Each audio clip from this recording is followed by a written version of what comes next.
naman akla. Narito tayo ngayon upang matunghayan ang napakainit, nagbabaga at talaga namang usap-usapan at maraming pinaka-inaabangan na issue ni Ate Erica. Dito nga rin ay napag-usapan na pagkatapos iwan ni Ate Erica ang kanyang pamilya na nagpalaki sa kanya, ay maginhawa na ang kanyang buhay ngayon. Meron na silang sariling lote, bahay at business pa. Wala naman po dyan si Erica. Wala. Hindi naman po yung nagbibigay. Una pala tumulong si Ruel sa'yo. Tumulong si Ruel? Nung tinutulungan po si Mama, nabibigyan po ako ni si Ruel. Kasi yung anak ko po galing po sa accident. Ano binibigay sa'yo ni Ruel? Pera po. Pera? Kita naman po sa vlog. Pag binigyan po yan sila Mama, binibigyan po ako. Okay. Kapanggatas daw po kasi nung anak ko yun sa calcium.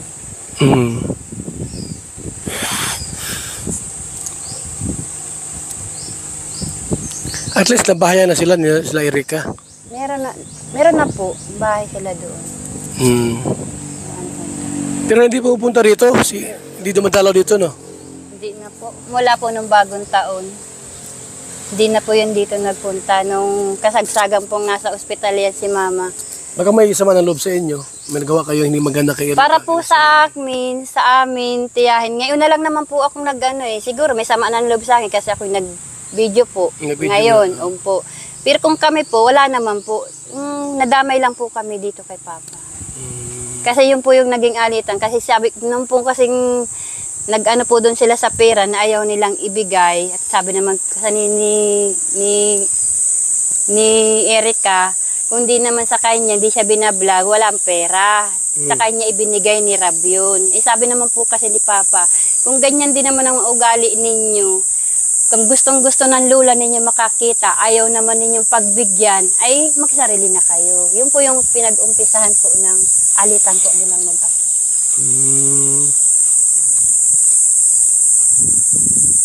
So, nung malabas na ang nakialam, si Sheila may ano? Sheila may po. Dahil may kontak kay John A. Opo. Nandun na rin siguro po yung, malaki rin siguro pang gusto ni Sir John A kay Erica. Nandun na rin yata yung, May crush si John A kay Erica? Napansin mo? May gusto po si Sir John A kay Erica, pero si Erica po wala namang gusto. Kasi yun lang. Paano mo nalaman na? May lang talaga po yung, parang inaano po yung kapatid. Sinusulot-sulot? Opo. Ayun. Parang ginagamit si Erica. Yan. Ibig sabihin, may gusto si John A kay Erica. Paano mo nalaman may gusto si John A?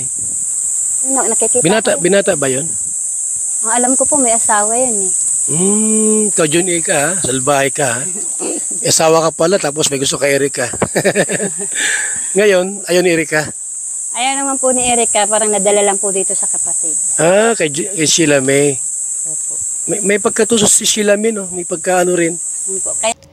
Dito nga ay kinuwento pa ng tita ni Ate Erica kung gano'n niya raw talaga kaayaw ang mga nangyayari sapagkat pinipilit sila ng e-lover. Lalo na ang kanyang papa na lolo ni Ate Erica na sumang-ayon sa gusto nila. Gusto kasi nila na ipalabas sa mga tao na nagsusustento pa rin si Ate Erica kahit hindi na. Kay Sheila May. Kay Sheila May po. Anong mensahe mo kay Sheila May? Anong mensahe mo dyan kung sakali nakinig sa atin? Sheila May, kung pasensya ka na kung nagawa ko ito, siyempre bilang tita mo, siyempre kahihiyan nyo, kahihiyan din namin. Pero hindi ko na kaya yung mga ginagawa ninyo. Tapos na, napabahayan na kayo, meron na kayong pera. Pero hanggang ngayon, ginagamit pa rin ninyo yung lola at lolo nyo. So paano parang ginagamit? Yung mga e-lover po kasi, parang gusto pa po nilang palakasin si Erica. Gusto pa nilang kuhain si Papa gawin patangina na magsan-ayon na lang kayo sa ganito ang gagawain namin. Yung papayag si Papa na gaya po niyan, na araw yung daw monthly, meron daw po sila Papa matatanggap. Ibig po sabihin nila, umuo na lang si Papa kahit hindi. Sino po nakakahiya? Anong gagawin nila? Lulukuhin si John A? Parang lalabas po na sila yung magaling. Sila po yung tama. Pero wala mong binibigay kay Papa mo na pera? Iyon na nga po, yung kinakasama po namin ng loob. Wala nang binibigay na Opo. pera. Tapos po kung ano-ano po yung mga sinasabi ninyo na kami ay mga gutom na aso. Sila may mag-isip ka saan nang galing yung ina mo. Di ba sa gutom na aso? Yung nagpalamon sa inyo.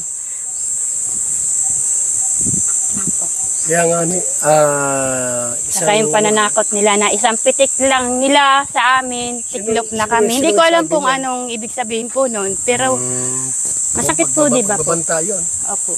Na isang pitik lang, tiklop na kayo. Babanta yan. Hindi pwede yan sa atin, sa Kalinga.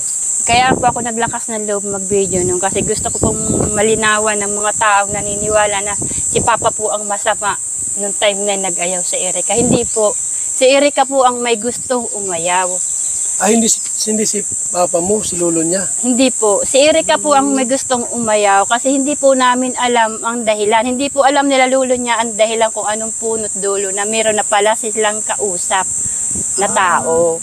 Ang sabi nila, mag-i-eskwela daw.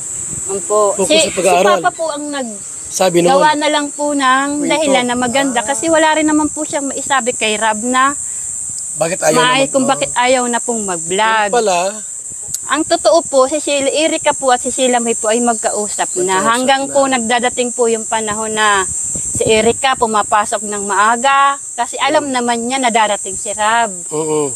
Si Erica nagpapanggap na may sakit-sakitan. Grabe Ganun. talaga. Dito din ay inilinaw nila na mali pala ang mga sinabi at hindi wala palang katotohanan ang rason ni Ate Erica noon kung bakit siya umalis sa mga kalingap. Sinabi niya na aalis siya upang ipagpatuloy ang kanyang pag-aaral at magiging busy siya.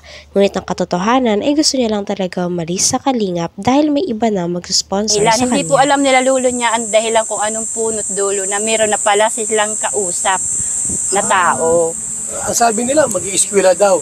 Po. Si Papa po ang sabi gawa na lang po ng dahilan na maganda kasi wala rin naman po siyang maisabi kay Rab na bakit ayaw kung bakit ayaw na pong mag-vlog. Pala, ang totoo po, si Erica po at si Sheila May po ay magkausap na. Hanggang po nagdadating po yung panahon na si Erica pumapasok ng maaga kasi alam naman niya na darating si Rab. Oo. Si Erica nagpapanggap na may sakit-sakitan. Grabe Ganun. talaga. Kasi wala po silang wala po silang mukhang haharap kay Rab. Yun pala, si John A. ginapang na nila. Siniraan pa si Kalinga Prab. Opo. Ganun po yung nangyari po doon sa tatlo kay Papa po. So, ito mga Kalingap, no, maliwanag po sa atin, hindi sila may problema dito, kundi yung magkapatid, yung team, na para po madiriktang siniraan nga po no, si Kalinga Prab, madiriktang maano yung pera, winidraw ni John A. yung pera from Kalinga Prab, yung kalahating milyon. Ngayon, doon na po pinasa sa kanila. Ang alam ko nga po, si Sheila May hawak eh. Opo. Ano? Si Sheila May po. Hanggang ngayon, si Sheila May po. Siya po ang nagbabudget ng gastusin sa bahay. Kasi po yung nanay naman po niya, talo-talon po niyan. Okay. Parang nagbaliktad po ang mundo. Yung nanay naging anak, yung anak ang naging ina. Pero Hindi naman baga po sa... Hindi na iba-vlog ng Kalingap yan. Wala na. po, Nag-ano sila eh, kumbaga sa ano eh, kumbaga sa ano, yung nagdirekta sa sponsor. Bawal sa Kalingap yun, na magdirect sa sponsor. Paano kung ayawan siya ni John A? Paano na? Kung halimbawa ay ayawan na siya. Yun po ang di ko alam Nagalit po. na. Kasi nito nga pong naglipat si po sila, wala na po kaming balita. Kasi wala na ditong Erica nga po. Wala na po kami pakialam sa kanila. Ayaw na din po ni Papa. Hindi na pa sa Erica dito? Sila May? O, di na po. Ilang buwan na? Tagal na po, mag-ano na. Ang December pa, ilang buwan na? Kasi nagtampo rin naman po kaming kaunti sa kanila. Kasi po nung time po na 50-50 na rin po yan si Mama eh. Swerte na lang po at nabuhay pa. Nung bagong taon na agaw-agaw na rin po yan, eh, nagtampo rin po ako sa kanila kasi nakuha pa po nila kasing maghanda ng bagong taon, magpakasaya. Sa halip na kami nasa ospital. Hanggang dito na lamang muna ang ating napakainit, nagbabaga at talaga namang pinakausap-usapan na issue ni Ate Erica. Maraming salamat sa inyong panunood. Hanggang sa muli. Bye!